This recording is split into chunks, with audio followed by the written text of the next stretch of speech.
આપણે પદ્મપુરાણના 77મા દિવસની કથા આગળ વધારીએ. હવે તો તમે આનો કોઈ બીજો ઉપાય વિચારો. પ્રેતની આ વાત સાંભળીને ગોકર્ણને મોટું આશ્ચર્ય થયું. તેમણે કહ્યું કે જો સેંકડો ગયા શ્રાદ્ધથી પણ તારી મુક્તિ થઈ શકે તેમ નથી, ત્યારે તો તારી મુક્તિ અસંભવ જ છે. વારું હાલ તો તું નિર્ભય થઈને પોતાના સ્થાને રહે. હું વિચારીને તારી મુક્તિ માટે કોઈ બીજો ઉપાય કરીશ. ગોકર્ણનો આદેશ મેળવીને ધુંધુકારી ત્યાંથી પોતાના સ્થાને ગયો.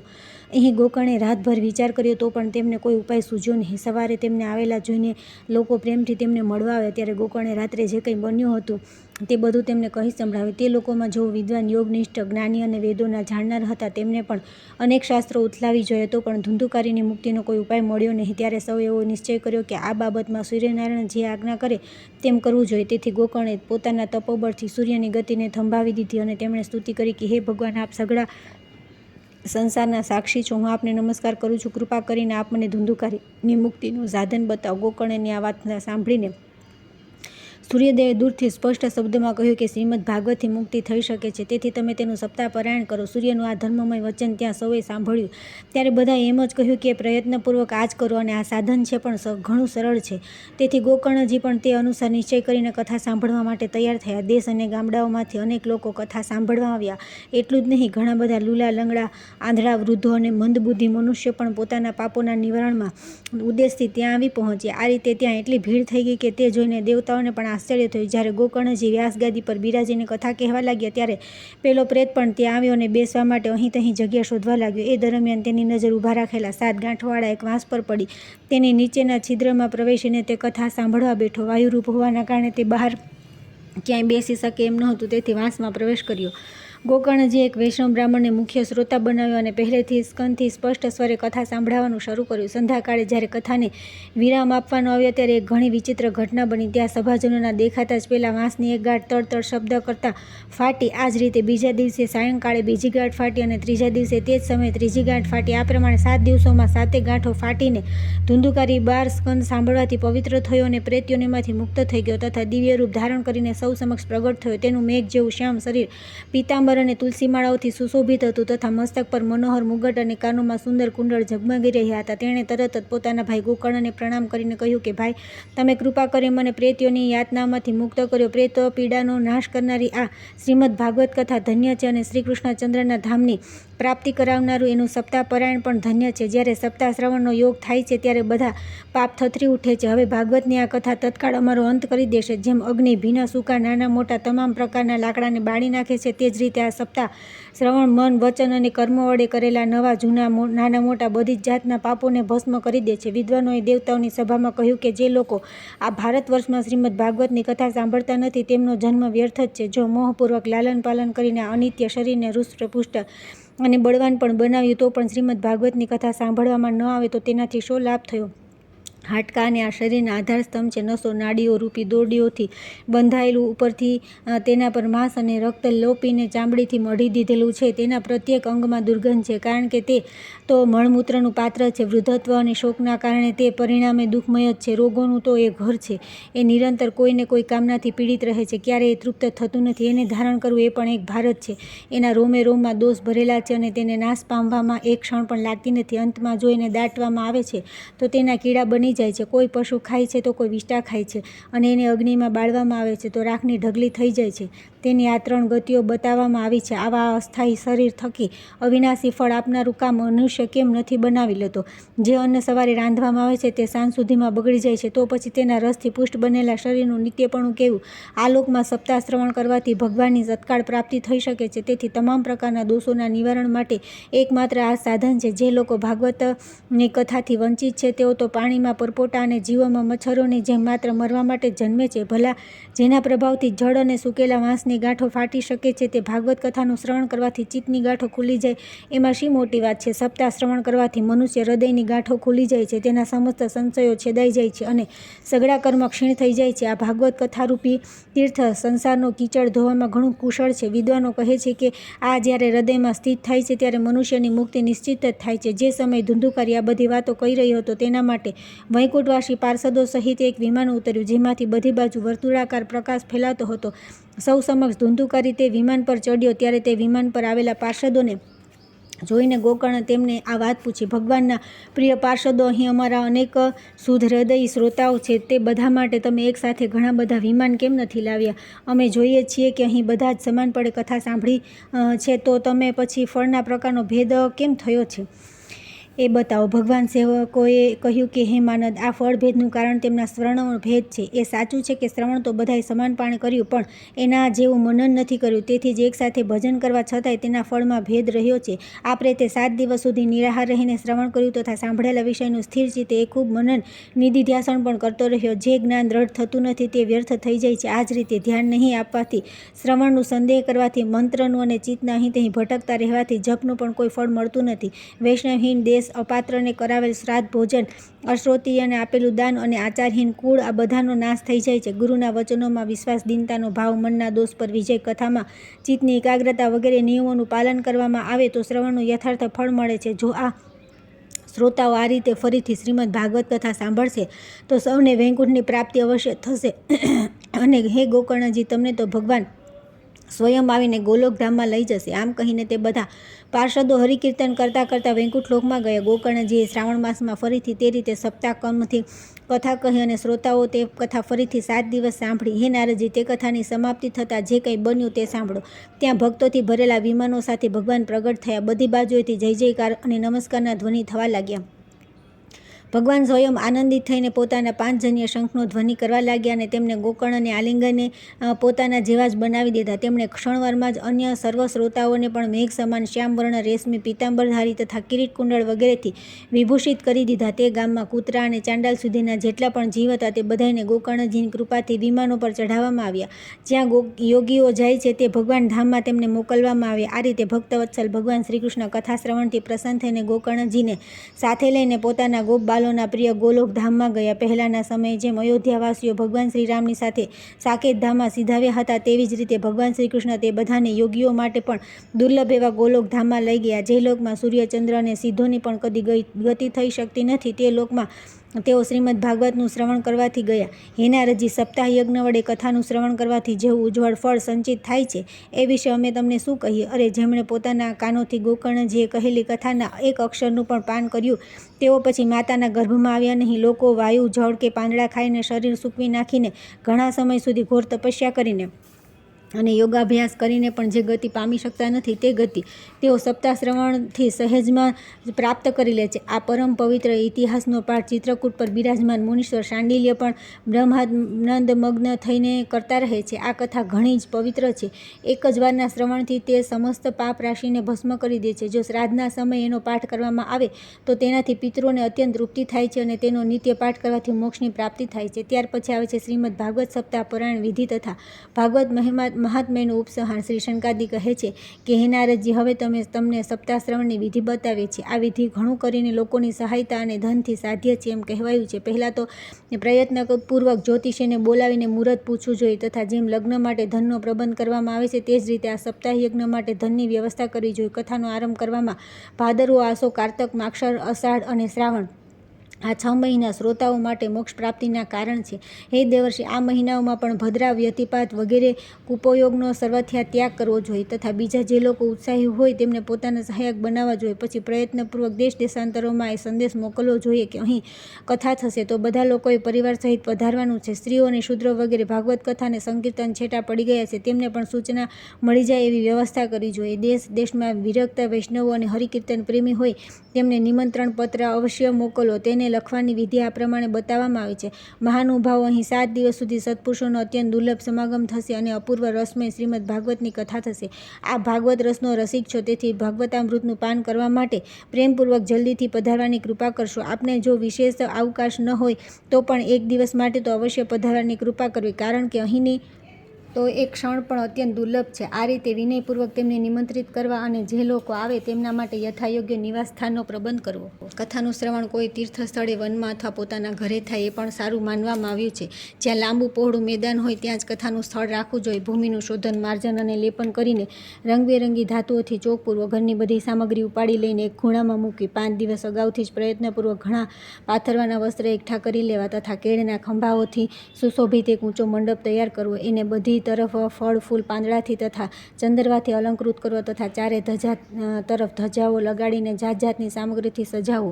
તે મંડપમાં થોડીક ઊંચાઈ પર 7 વિશાળ લોકોની કલ્પના કરવી અને તેમાં વિરક્ત બ્રાહ્મણોને બોલાવીને બેસાડવા. આગળના ભાગે તેમના માટે ત્યાં યથાયોગ્ય આસન તૈયાર કરી રાખવા. એમની પાછળ વક્તા માટે પણ એક દિવ્ય સિંહાસનની વ્યવસ્થા કરવી. જો વક્તાનું મુખ ઉત્તર તરફ રહે તો શ્રોતાઓએ પૂર્વાભિમુખ થઈને બેસવું અને જો વક્તા પૂર્વાભિમુખ રહે તો શ્રોતાઓએ ઉત્તર તરફ મુખ કરીને બેસવું જોઈએ અથવા વક્તા અને શ્રોતાઓએ પૂર્વાભિમુખ થઈને બેસવું જોઈએ. દેશ કાળ વગેરે જાણનારા મહાનુભાવો શ્રોતા માટે આવા નિયમો બતાવે છે. ભગવાનો અને વક્તા વેદશાસ્ત્રની સ્પષ્ટ વ્યાખ્યા કરવામાં સમર્થ હોય, જાત જાતના દ્રષ્ટાંત આપી શકતો હોય તથા વિવેકી અને સાવ નિસ્પૃહી હોય એવા વિરક્ત અને વિષ્ણુભક્ત બ્રાહ્મણને વક્તા બનાવવો જોઈએ. શ્રીમદ ભાગવતના પ્રવચનમાં એવા લોકોને નિયુક્ત નહીં કરવા જોઈએ કે જેઓ પંડિત હોવા છતાં પણ અનેક ધર્મોના ચક્કરમાં પડ્યા હોય, સ્ત્રી લંપટ તથા પાખંડના પ્રચારક હોય. વક્તાની પાસે જ તેની મદદ માટે બીજો એક એવો જ વિદ્વાન બેસાડવો જોઈએ અને તે પણ બધા પ્રકારની શંકાઓનું નિવારણ કરવામાં સમર્થ અને લોકોને સમજાવવામાં કુશળ હોવો જોઈએ. કથાનો આરંભ થાય તેના એક દિવસ પહેલાં વ્રત ગ્રહણ કરવા માટે વક્તાએ ક્ષૌર કર્મ કરાવી લેવું જોઈએ તથા અરુણોદય શૌચ વગેરેથી પરવારીને સારી રીતે સ્નાન કરવું જોઈએ અને પોતાના સંધ્યા પૂજા વગેરે નિત્યકર્મો ટૂંકમાં સમાપ્ત કરીને કથાના વિઘ્નોના નિરાકરણ માટે ગણેશજીનું પૂજન કરવું જોઈએ. ત્યાર પછી પિતૃઓનું તર્પણ કરીને પૂર્વોક્ત કૃત પાપોની શુદ્ધિ માટે પ્રાયશ્ચિત કરવું અને એક મંડળ બનાવીને તેમાં શ્રીહરિને સ્થાપિત કરવા. પછી ભગવાન શ્રીકૃષ્ણનું લક્ષ્ય કરીને મંત્રોચ્ચાર સાથે ક્રમશઃ ષોડોપચાર વિધિથી પૂજન કરવું અને તે પછી પ્રદક્ષિણા તથા નમસ્કાર વગેરે કરીને આ પ્રમાણે સ્તુતિ કરવી. હે કરુણાનિધાન, હું સંસાર સાગરમાં ડૂબેલો અને અત્યંત દીન છું. કર્મોના મોહરૂપી મગરમચ્છે મને પકડી રાખ્યો છે. આપ આ સંસાર સાગરમાંથી મારો ઉદ્ધાર કરો.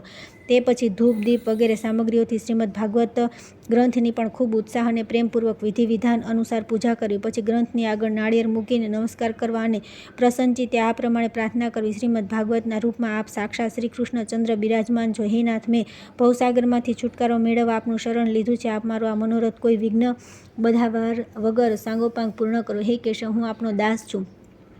આ પ્રમાણે દિન વચનો કહ્યા પછી વક્તાનું પૂજન કરવું, તેને સુંદર વસ્ત્રાભૂષણો વિભૂષિત કરવા અને પછી પૂજા કર્યા બાદ તેની આ પ્રમાણે સ્તુતિ કરવી કે હે સુખ સ્વરૂપ ભગવાન, આપ સમજાવવાની કળામાં કુશળ અને સર્વશાસ્ત્રોમાં પારંગત છો. કૃપા કરીને આ કથાને પ્રકાશિત કરી મારું અજ્ઞાન દૂર કરો. પછી પોતાના કલ્યાણ માટે પ્રસન્નતાપૂર્વક તેની સમક્ષ નિયમ ગ્રહણ કરવું અને 7 દિવસ સુધી તેનું યથાશક્તિ પાલન કરવું. કથામાં વિઘ્ન ન થાય એ માટે વધુ 5 બ્રાહ્મણોનું વર્ણન કરવું. તેમણે દ્વાદશાક્ષરી મંત્ર વડે ભગવાનના નામોનો જપ કરવો. પછી બ્રાહ્મણને અન્ય વિષ્ણુ ભક્તને તથા કીર્તન કરનારાઓને નમસ્કાર કરીને તેમની પૂજા કરવી અને તેમની આજ્ઞા મેળવીને સ્વયં પણ આસન પર બેસવું. જે મનુષ્ય લોક સંપત્તિ, ધન, ઘર, પુત્ર વગેરેની ચિંતા છોડીને શુચિતે કેવળ કથામાં ધ્યાન રાખે છે તેને આ શ્રવણનું ઉત્તમ ફળ મળે છે. બુદ્ધિમાન વક્તાએ કથા સૂર્યોદયથી આરંભીને 3:30 પ્રહર સુધી મધ્યમ સ્વરે સારી રીતે વાંચવી જોઈએ. બપોરના સમયે 2 ઘડી સુધી કથા બંધ રાખવી. તે સમયે કથા પ્રસંગ અનુસાર વૈષ્ણવે ભગવાનના ગુણોનું કીર્તન કરવું જોઈએ. વ્યર્થ વાતો કરવી નહીં.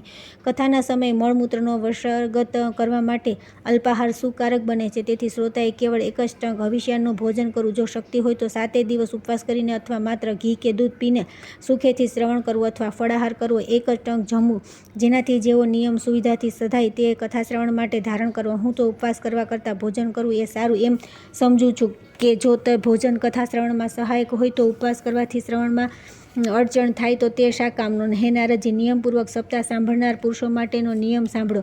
વિષ્ણુ ભક્ત તરીકે દીક્ષાથી રહિત પુરુષ કથા શ્રવણનો અધિકારી નથી. જે પુરુષ નિયમપૂર્વક કથા સાંભળે તેને બ્રહ્મચર્યપૂર્વક રહેવું જોઈએ, જમીન પર સૂવું જોઈએ અને દરરોજ કથા પૂરી થયા પછી પતરાળીમાં ભોજન કરવું જોઈએ.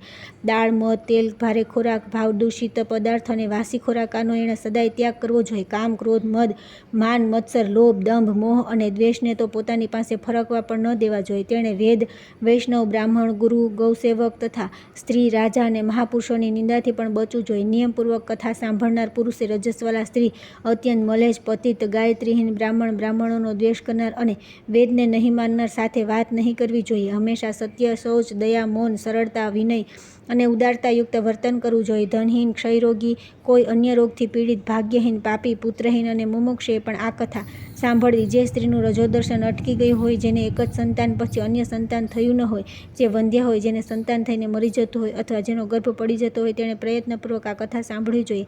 આ બધા જો વિધિવત કથા સાંભળે તો તેમને અક્ષયફળની પ્રાપ્તિ થઈ શકે છે. આ અતિ ઉત્તમ દિવ્ય કથા કરોડો યજ્ઞોનું ફળ આપનારી છે. આ પ્રમાણે આ વ્રત માટે વિધિઓનું પાલન કર્યા પછી ઉદ્યાપન વ્રતાદિનું સમાપન કરવું. જેમને આ કથાને વિશેષ ફળની ઈચ્છા હોય તેમને જન્માષ્ટમી વ્રતની જેમ જ આ કથા વ્રતનું ઉદ્યાપન કરવું. પરંતુ જેઓ ભગવાનના અંકિંચન ભક્તો છે તેમના માટે ઉદ્યાપનનો કોઈ આગ્રહ નથી. તેઓ શ્રવણ જ પવિત્ર છે, કારણ કે તેઓ તો નિષ્કામ ભગવત ભક્તો છે.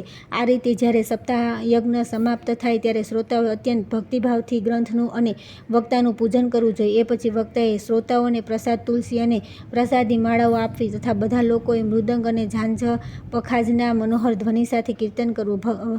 વક્તાએ જય જયકાર, નમસ્કાર અને શંખ ધ્વનિનો ઘોષ કરાવો તથા બ્રાહ્મણો અને યાચકોને ધન અને અન્ન આપવું. શ્રોતા વિરક્ત હોય તો તેણે કર્મની શાંતિ માટે બીજે દિવસે ગીતાપાઠ કરો. ગૃહસ્થ હોય તો હવન કરો.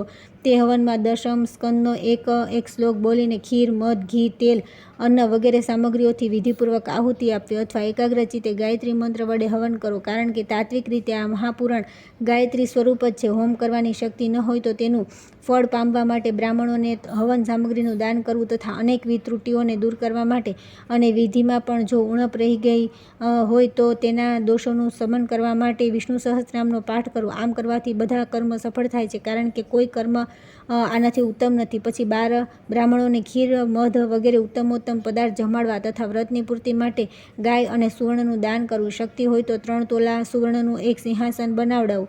તેના પર સુંદર અક્ષરોમાં લખાયેલા શ્રીમદ ભાગવતનો ગ્રંથ મૂકીને તેની આહ્વાન ઇત્યાદિ વિધિથી ઉપચારોથી પૂજા કરવી અને પછી જીતેન્દ્રિય આચાર્યને તેનું વસ્ત્ર, આભૂષણ તથા ગંધ વગેરેથી પૂજન કરીને દક્ષિણા સહિત તે ગ્રંથ સમર્પિત કરવો. આમ કરવાથી તે બુદ્ધિમાન દાતા જન્મ મરણના બંધનમાંથી મુક્ત થઈ જાય છે.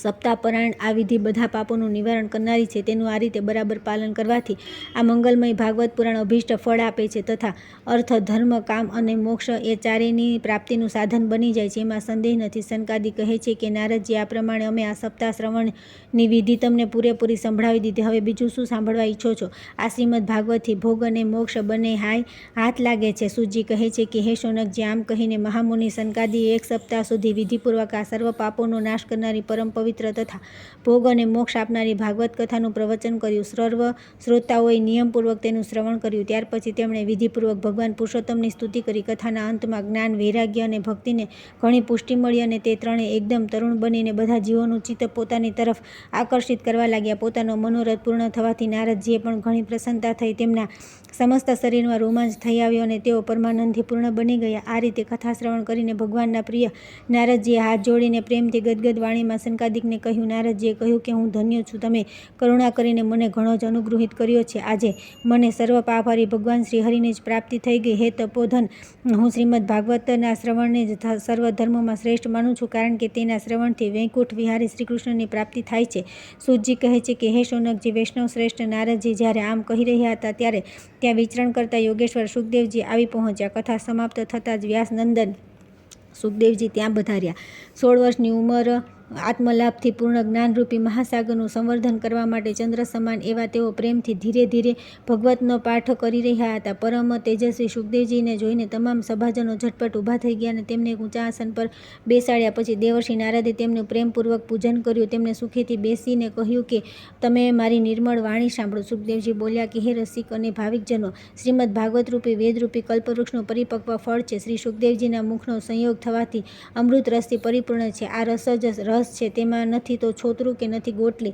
આ જ લોકમાં સુલભ છે. જ્યાં સુધી શરીરમાં ચેતના રહે છે ત્યાં સુધી તમે વારંવાર આનું પાન કરો. મહામુનિ વેદવ્યાસ વડે નિર્મિત આ શ્રીમદ ભાગવત મહાપુરાણમાં મોક્ષ પર્યંત ફળની કામનાથી રહિત પરમ ધર્મનું નિરૂપણ છે.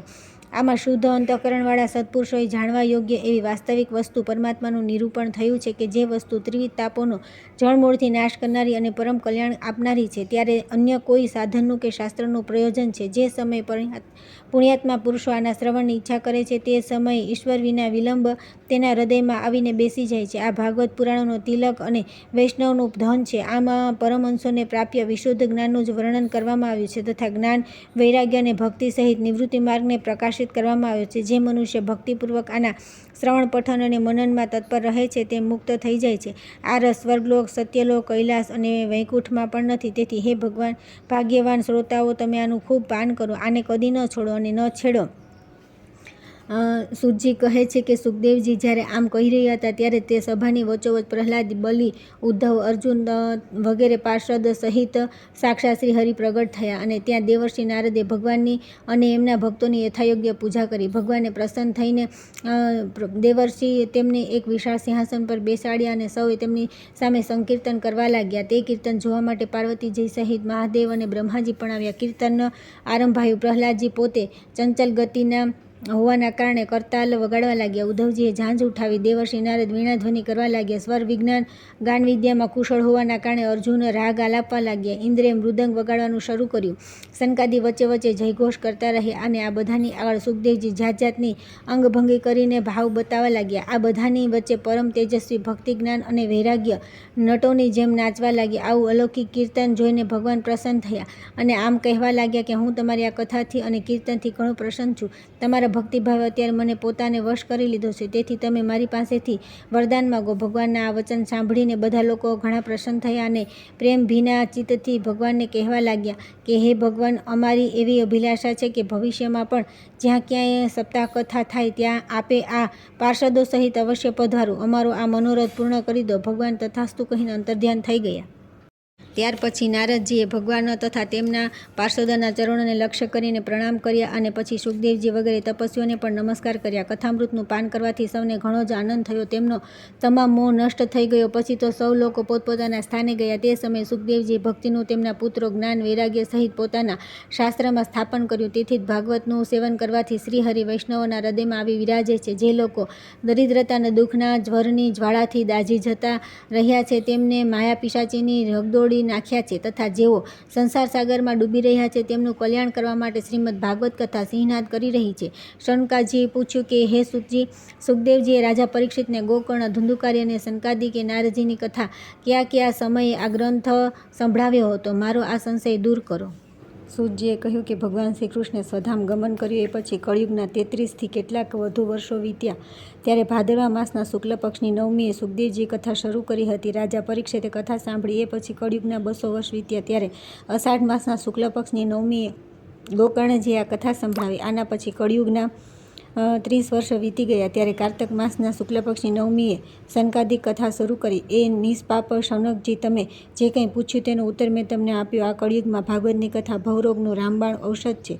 હે સનજનો, તમે સૌ આ કથામૃતનું આદરપૂર્વક પાન કરો. આ શ્રીકૃષ્ણને અત્યંત પ્રિય છે. સમસ્ત પાપોનો નાશ કરનાર, મુક્તિનું એકમાત્ર કારણ અને ભક્તિ વધારનાર છે. આ લોકમાં અન્ય કલ્યાણકારી સાધનોનો વિચાર કરવાથી અને તીર્થોનું સેવન કરવાથી શું થશે? પોતાના દૂતને હાથમાં પાશ લઈને ઊભેલો જોઈને યમરાજ તેના કાનમાં કહે છે કે મારી વાત સાવધાન થઈને સાંભળો. જો ભગવાનની કથા વાર્તામાં મત બની રહ્યા હોય તેમનાથી દૂર રહેવું. હું બીજાઓને દંડ આપવાની શક્તિ ધરાવું છું, વૈષ્ણવોને દંડ આપવાની નહીં. આ અસાર સંસારમાં વિષયરૂપ વિષને આસક્તિથી કારણે વ્યાકુળ બુદ્ધિના પુરુષો પોતાના કલ્યાણના ઉદ્દેશ્યથી અડધી ક્ષણ માટે પણ આ સુખ કથારૂપી અનુપમ અમૃતનું પાન કરો. પ્રિય ભાઈઓ, નિંદ્ય કથાઓથી યુક્ત એવા કુમાર્ગે ફોગટ શા માટે ભટકી રહ્યા છો? આ કથાનો કાનમાં પ્રવેશ થતાં જ મુક્તિ થઈ જાય છે.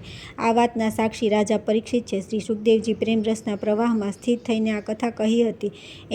અને જેનો કંઠ સાથે સંબંધ થાય છે તે વૈકુંઠના સ્વામી બની જાય છે. હે શૌનકજી, મેં અનેક શાસ્ત્રો જોઈને તમને આના પરમ ગોપનીય રહસ્ય હમણાં સંભળાવ્યા. બધા શાસ્ત્રોના સિદ્ધાંતોનો આ નિચોડ છે. સંસારમાં આ સુખ શાસ્ત્ર કરતાં વધુ પવિત્ર અન્ય કોઈ વસ્તુ નથી. તેથી તમે બધા પરમાનંદની પ્રાપ્તિ માટે આ દ્વાદશ સ્કંધરૂપી રસનું પાન કરો. જે મનુષ્ય આ કથાનું ભક્તિભાવથી નિયમપૂર્વક શ્રવણ કરે છે અને જે શુદ્ધ અંતઃકરણવાળા ભગવદ્ ભક્તો સમક્ષ આ કથા સંભળાવે છે, તે બંને વિધિનું પૂરેપૂરું પાલન કરવાને કારણે આનું યથાર્થ ફળ પ્રાપ્ત કરે છે. તેમના માટે ત્રિલોકમાં કશું પણ અસાધ્ય રહેવા પામતું નથી. ત્યાર પછી આવે છે યમુના તટસ્થ ઇન્દ્રપ્રસ્થ નામના તીર્થના મહાત્મ્યની કથા. ઋષિઓએ પૂછ્યું કે હે સુજી, હવે તમે યમુનાજીના મહાત્મ્યનું વિસ્તારપૂર્વક વર્ણન કરો. સાથે એ પણ જણાવો કે આ મહાત્મ્યનો ઉપદેશ કોણ કોના પ્રત્યે કર્યો હતો? સુજીએ કહ્યું કે એક સમયની વાત છે. પાંડુનંદન યુધિષ્ઠિર સૌરભૂમિની પાસે કલ્યાણપ્રદ જ્ઞાન સાંભળવા માટે તેમના સ્થાન પર ગયા અને તેમને નમસ્કાર કરીને આ પ્રમાણે પૂછ્યું કે હે બ્રહ્મન, સૂર્યકન્યા યમુનાજીના તટ પર જેટલા તીર્થ છે તે બધામાં એવું કલ્યાણમય તીર્થ કયું છે જે ભગવાનની જન્મભૂમિ મથુરાથી પણ મહાન હોય? સૌભરી બોલ્યા. એકવાર મુનિશ્રેષ્ઠ નારદજી અને પર્વત આકાશ માર્ગે જઈ રહ્યા હતા. જતાં જતાં તેમની દ્રષ્ટિ પરમ મનોહર ખાંડવ વન પર પડી. તે બંને મુનિ આકાશથી ત્યાં ઉતરી ગયા અને યમુનાજીના તટ પર બેસીને વિશ્રામ કરવા લાગ્યા. ક્ષણવારમાં વિશ્રામ કર્યા પછી તેમણે સ્નાન કરવા માટે જળમાં પ્રવેશ કર્યો. તે જ સમયે ઉશિનર દેશના રાજા શિબીએ જે તે વનમાં શિકાર કરવા આવ્યા હતા તે બંને મુનિઓને જોયા. ત્યારે તેઓ તેમના નીકળવાની પ્રતીક્ષા કરતા નદીના તટ પર બેસી ગયા. નારદ અને પર્વતમુનિ જ્યારે વિધિપૂર્વક સ્નાન કરી બહાર આવ્યા ત્યારે રાજા શિબીએ તેમના ચરણમાં મસ્તક મૂકીને પ્રણામ કર્યા. પછી તો તે મુનિ પણ રાજાની સાથે તટ પર બેસી ગયા. ત્યાં સોનાના હજારો યુપ દેખાતા હતા. અભિમાન રહિત રાજા શિબીએ તે યુપો પર દ્રષ્ટિ નાખીને દેવર્ષિ નારદ અને પર્વતને પૂછ્યું કે મુનિવર, આ યજ્ઞયુપ કોના છે? કયા દેવતા અથવા મનુષ્ય અહીં યજ્ઞ કર્યા છે? કાશી વગેરે તીર્થો સિવાય કયા પુરુષે અહીં યજ્ઞ કર્યો છે? બીજા તીર્થો કરતાં અહીં શી વિશેષતા છે એ બતાવવાની કૃપા કરો. નારદજીએ કહ્યું કે હે રાજન, પૂર્વકાળમાં હિરણ્યકશિપુ જ્યારે દેવતાઓને જીતીને ત્રણેય લોકનું રાજ્ય પ્રાપ્ત કરી લીધું ત્યારે તેને ભારે અભિમાન આવી ગયું. તેનો પુત્ર પ્રહલાદજી ભગવાનના અનન્ય ભક્ત હતા, પરંતુ તે પાપાત્મા તેમનાથી સદા દ્વેષ રાખતા હતા. ભક્તનો દ્રોહ કરવાના કારણે તેને દંડ આપવા માટે ભગવાન વિષ્ણુએ ઋષિ રૂપ ધારણ કર્યું અને તેનો વધ કરીને સ્વર્ગનું રાજ્ય ઇન્દ્રને સમર્પિત કરી દીધું.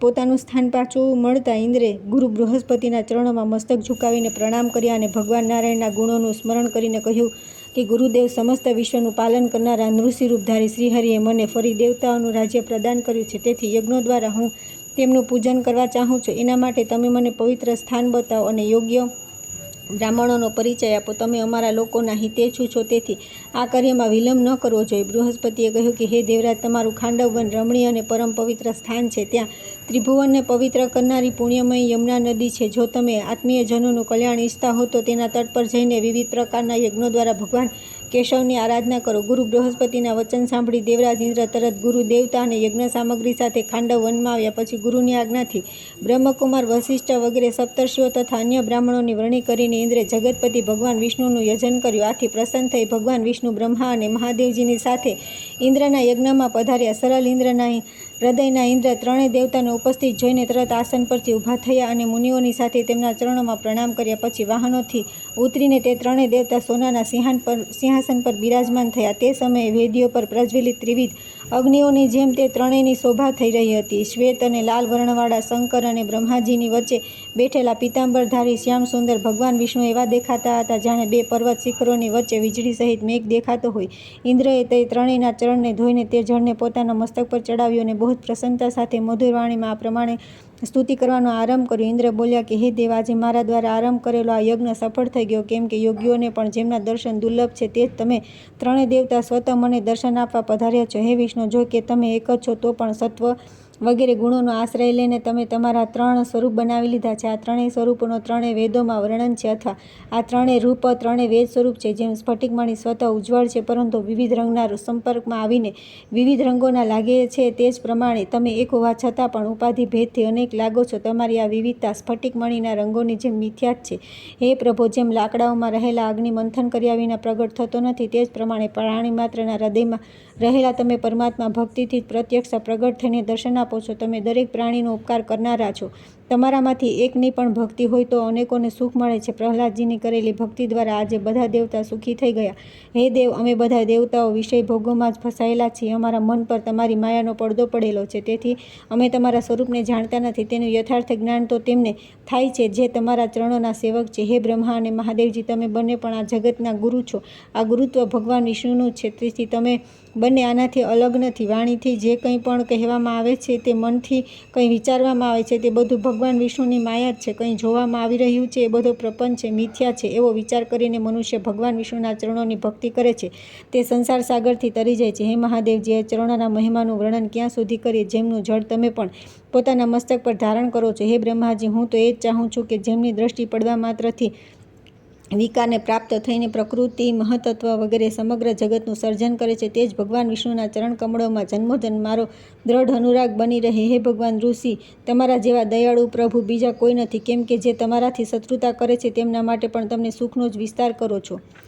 જે લોકો એવું કહે છે કે તમે પોતાના ભક્તોના દુઃખ દૂર કરવા માટે દયાળુ છો, તો આ તેમની અજ્ઞાનતા છે. હે રાજન, આ પ્રમાણે ભગવાન કેશવની સ્તુતિ કરીને દેવરાજ ઇન્દ્રે તેમના ચરણોમાં પ્રણામ કર્યા તથા તેમના વચન સાંભળવા માટે તેઓ એકાગ્રચિત્તે ઊભા રહી ગયા. ત્યારે યજ્ઞસભામાં આવેલા મુનિઓ ઇન્દ્ર દ્વારા કરાયેલા રમાપતિ ભગવાન વિષ્ણુની આ સ્તુતિ સાંભળીને ભગવદ્ ભક્તિની પ્રશંસા કરતા તેમને સાધુવાદ આપવા લાગ્યા. નારદજીએ કહ્યું કે મુનિઓ દ્વારા ત્રિલોકીથી અતીત નિત્ય ધામની પ્રાપ્તિ કરાવનારી તથા સૌને માટે સેવન કરવા યોગ્ય પોતાની ભક્તિનું સમર્થન સાંભળીને સંપૂર્ણ જગતના ગુરુ ભગવાન શ્રી હરિ ઇન્દ્રને મધુર વાણીમાં કહ્યું. ભગવાને કહ્યું કે હે દેવરાજ, આ મુનિઓ પરમ જ્ઞાની છે, તેથી જો તેઓ મારી ભક્તિનું ગૌરવ વધારે છે અને તેનો સત્કાર કરે છે તો એ કોઈ આશ્ચર્યની વાત નથી, કેમ કે એ ત્રણેય લોકમાં નિવાસ કરનારા પ્રાણીઓને ઉપદેશ આપનારા છે. એ સદા નષ્ટ થયેલા વૈદિક માર્ગને પુનઃસ્થાપિત કરે છે. જો કે તમે સ્વર્ગના ભોગોમાં આસક્ત હતા, તેમ છતાં જે ભક્તિપૂર્વક મારા શરણમાં આવી ગયા એમાં કોઈ આશ્ચર્યની વાત નથી, કેમ કે દેવગુરુ બૃહસ્પતિ જેવા મહાત્મા તમારા ગુરુ છે. હે સુરુ શ્રેષ્ઠ, તમે પ્રચુર દક્ષિણાવાળા યજ્ઞો દ્વારા મારું યજન કરો, પરંતુ મનમાં કોઈ કામના રાખશો નહીં. તેથી તરત જ તમે મારા સમીપના પરમધામને પ્રાપ્ત થશો. તમે દરેક યજ્ઞમાં રત્નોના અનેક પ્રસ્થ દાન કરો, પછી એ જ નામથી આ સ્થાન ઇન્દ્રપ્રસ્થ કહેવાશે. હે મહાદેવજી, તમે અહીં કાશી અને શિવકાંચીની સ્થાપના કરો અને પાર્વતીજીની સાથે સદા આ તીર્થમાં નિવાસ કરો. હે બૃહસ્પતિજી, તમે પણ અહીં નિગમોદબોધક તીર્થની સ્થાપના કરો. અહીં સ્નાન કરવાથી પૂર્વજન્મની સ્મૃતિ, પરમાત્માનું જ્ઞાન પ્રાપ્ત થાય છે. હું પણ અહીં પરમ મનોહર દ્વારકાપુરી, અયોધ્યાપુરી, મધુવન અને બદ્રિકાશ્રમની સ્થાપના કરું છું તથા સદા અહીં ઉપસ્થિત રહીશ. હે ઇન્દ્ર, હરિદ્વાર અને પુષ્કર નામે જે બે શ્રેષ્ઠ તીર્થ છે તેમને પણ તમારા હિતની કામનાથી અહીં સ્થાપિત કરું છું. નૈમિષારણ્ય, કાલંજરગીરી, સરસ્વતીના તટ પર પણ જેટલા તીર્થ છે તે બધાની અહીં સ્થાપના કરું છું. નારદજી કહે છે કે હે રાજા શિબી, શ્રીહરિના કલ્યાણમય વચન સાંભળીને બધાએ આ પ્રમાણે જ કહ્યું. હવે આ સ્થાન સંપૂર્ણ તીર્થોનું સ્વરૂપ બની ગયું. તેથી દેવરાજ ઇન્દ્રે સોનાના યુપોથી સુશોભિત અનેક યજ્ઞો દ્વારા ફરી ભગવાન લક્ષ્મીપતિનું યજન કર્યું અને ભગવાનની સામે બ્રાહ્મણોને રત્નોના અનેક પ્રસ્થ દાન આપ્યા. આગળની કથા આવતીકાલે કરીશું.